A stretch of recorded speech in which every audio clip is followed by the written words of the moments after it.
Salut tout le monde, j'espère que vous allez bien, on se retrouve les amis, nouvelle vidéo, J-1 avant la finale face au Barça demain, ce classico en Supercoupe d'Espagne, on démarre. C'est l'anniversaire de Dani Carvajal, 33 ans aujourd'hui pour Dani, on lui souhaite évidemment de revenir le plus rapidement possible, même si on sait très bien que ça sera, si il revient cette saison, en toute fin de saison, voire même en tout début de saison prochaine, puisqu'on peut considérer que la fameuse Coupe du Monde des clubs est plutôt sur l'année prochaine, parce qu'elle est entre le mois de juin et le mois de juillet, donc normalement c'est entre guillemets les périodes presque de pré-saison, en juillet c'est la pré-saison, donc normalement Dani Carvajal sera de retour, voilà, dans ces eaux-là, fin juin, début juillet, c'est ce qu'il se dit à l'heure actuelle. Alors s'il revient un petit peu plus tôt, ce serait évidemment incroyable, tant mieux, on lui souhaite un prompt rétablissement à Dani Carvajal, véritable légende du Real, vous voyez notamment quelques trophées qu'il a pu remporter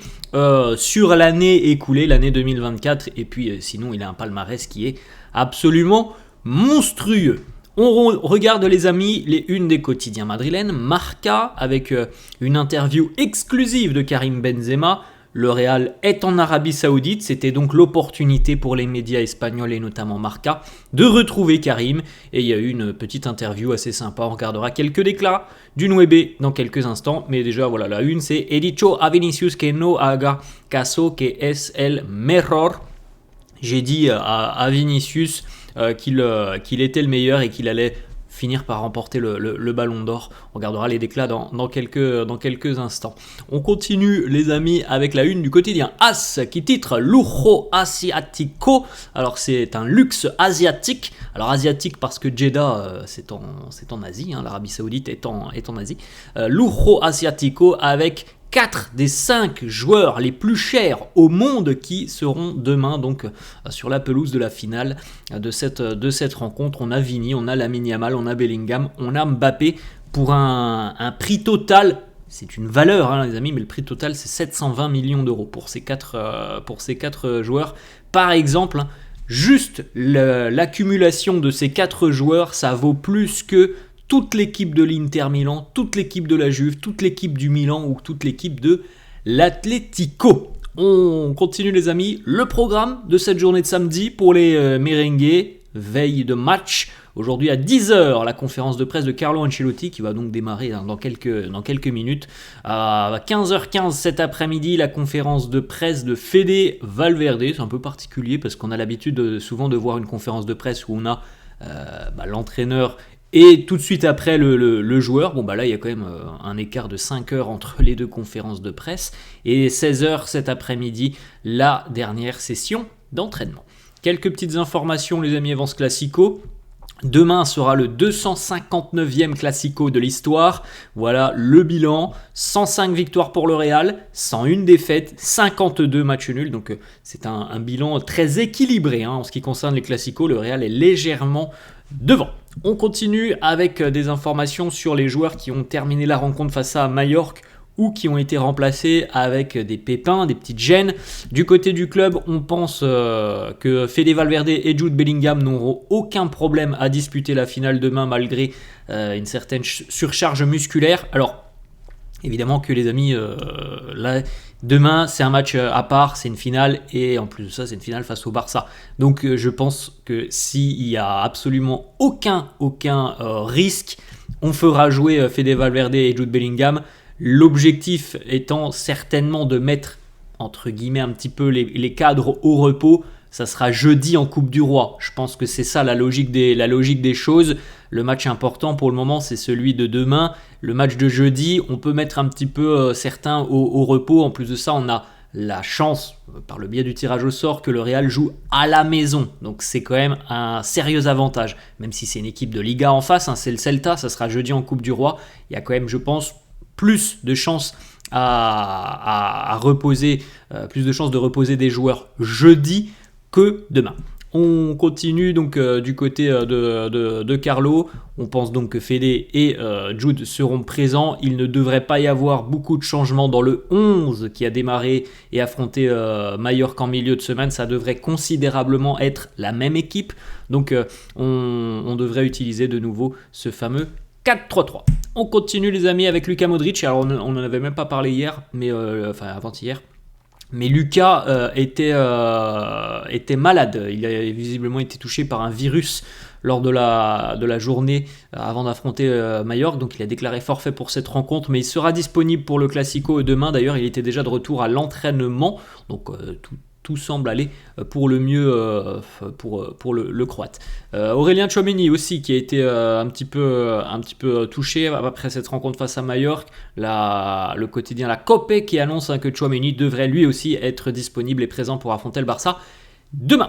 Ensuite, quelques petites photos. Jude et Kylian Mbappé à l'entraînement hier. Vous voyez...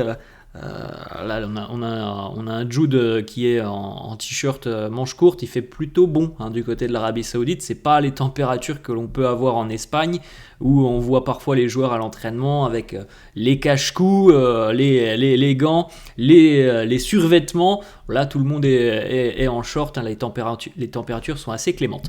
Petite photo aussi, David Alaba au duel avec Diego Aguado. Alors on a toujours un bandage au niveau du genou pour David Alaba. C'est évidemment en termes de précaution, c'est important parce que voilà, il revient tout juste d'une longue blessure et il faut à tout prix essayer de stabiliser son genou sur ces semaines de reprise. Ensuite, la petite photo aussi très sympa, l'heure du thé pour Arda Güler, pour Brahim Diaz, et c'est David Alaba qui se charge de distribuer justement le thé. La petite déclat de David Alaba qui nous dit « I feel pretty good », je me sens très très bien. Aujourd'hui, c'est le 4e entraînement complet pour moi avec l'équipe. Je suis très heureux d'être de retour. Ça m'a énormément manqué. Retour prévu d'ici à quelques jours, peut-être sur les terrains, pourquoi pas jeudi, pourquoi pas avoir quelques minutes, démarrer en tant que titulaire. C'est impossible je pense, mais quelques minutes peut-être en fin de match, c'est peut-être quelque chose que Carlo a déjà envisagé, même si on rappelle que l'objectif qui avait été fixé à David Alaba, c'est plutôt le week-end prochain. On continue avec une photo aussi d'Eder Militao, on ne l'oublie pas, blessé encore une fois, et Militao lui ne reviendra pas cette saison, mais en tout cas, regardez, les étapes avancent petit à petit. Il était de retour déjà à l'entraînement en salle de gym hier, mais voilà, c'est déjà une bonne nouvelle pour le défenseur brésilien.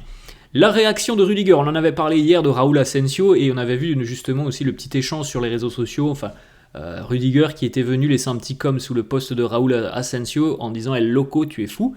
Et regardez la réaction de Rudiger, quand je vous ai dit hier que c'était du Rudiger tout craché ce qu'a fait Raúl Asensio, regardez Rudiger justement face à Maffeo, vous le voyez tout à droite, Maffeo il se fait un petit peu tirer par des adjoints du côté de Majorque, et on a un Rudiger comme d'habitude dans son style très caractéristique, complètement fou avec un sourire de fou envers Pablo Maffeo. Petite information d'ailleurs, c'est Marca qui nous sort ça, tous les joueurs du Real pensent que le but et l'objectif de Pablo Maffeo était tout simplement de pousser Vinicius à la faute, de le pousser à sortir de sa rencontre. Bon, franchement, même avant le match, on savait que ça allait être ça, l'objectif de Pablo Maffeo, et heureusement ça ne s'est pas passé comme ça, et comme on l'a pu le voir hier, le retour de boomerang a été assez salé pour Maffeo, qui en a pris un petit peu de tous les côtés, du Raúl Asensio en passant par Bellingham, en passant par Vinicius, en passant par Luis Lopez, l'entraîneur des gardiens du Real. Tout le monde avait bien compris que le rôle de Maffeo n'était pas un rôle technique, il n'y a pas grand chose à dire sur l'aspect foot, c'était plutôt pour tenter de déstabiliser Vinicius et pourquoi pas de lui faire commettre l'irréparable et peut-être un carton rouge, c'était peut-être l'objectif du côté de Majorque. Petite info d'ailleurs qui concerne Vinicius, selon la Copé, Vinicius est en train de se poser des questions sur un gros business, puisqu'il envisage à l'heure actuelle de racheter un club au Portugal en seconde division. Alors on n'a pas le nom du club, et il faut savoir qu'on a un autre joueur du côté du Real qui est déjà propriétaire d'un club en France, c'est en Ligue 2, c'est Caen. le Stade Malherbe de Caen, d'ailleurs qui va pas très bien, hein, le Stade Malherbe qui est relégable à l'heure actuelle, et c'est Kylian Mbappé qui a racheté le Stade Malherbe il y a quelques semaines déjà en arrière. D'ailleurs, je crois qu'il y a une banderole qui était passée il y a 2-3 semaines du côté de Michel Dornano, donc le stade à Caen, banderole à l'encontre de Kylian Mbappé, où c'était marqué, voilà, Mbappé, le Stade Malherbe n'est pas un jouet. Mais voilà, on verra, mais Vini envisage donc de racheter un club en 2e division portugaise. On a une petite photo, les amis, on l'avait dit, je crois hier, c'était officiel, Lamine Fati qui s'engage donc du côté du Real Madrid en provenance de Leganés. Et ben on a la petite photo officielle où on le voit signer son contrat du côté du centre d'entraînement du Real. Les déclarations de Karim Benzema, l'interview accordée à Marca. Est-ce que vous allez prendre votre retraite à la fin de saison? Karim qui répond non, ça n'a aucun sens. Je l'ai déjà dit, je me sens très bien, je vais continuer. Et un retour à Madrid, il nous dit oui, évidemment, pourquoi pas. À l'heure actuelle, je suis du côté de Jeddah. Je me sens très bien, mon temps se passe bien ici, la vie aussi, mais il est sûr que à l'avenir j'aimerais me rapprocher de Madrid. Quand il dit retour à Madrid, les amis, c'est pas forcément un retour sportif, c'est un retour tout simplement pour vivre à Madrid. Ensuite, une petite déclat de Karim qui nous dit: j'ai dit à Vini de ne pas prêter attention à toutes ces choses qui l'entourent et qui peuvent affaiblir son intensité. Je lui ai dit qu'il était le meilleur au monde et qu'il allait remporter le Ballon d'Or. Karim qui poursuit en disant aussi: le Real est toujours le Real, c'est comme ça. Ici, c'est une équipe qui gagne tout, qui est faite pour réussir, pour gagner. Ça a toujours été comme ça. Lorsque l'on gagne des titres, ça amène la possibilité d'en gagner d'autres. Autre déclat de Karim qui nous dit: évidemment, encore une fois cette saison, le Real va prouver que c'est la meilleure équipe au monde. On l'a dit, les amis, il y a quand même du côté du Real depuis quelques semaines des signes très très positifs.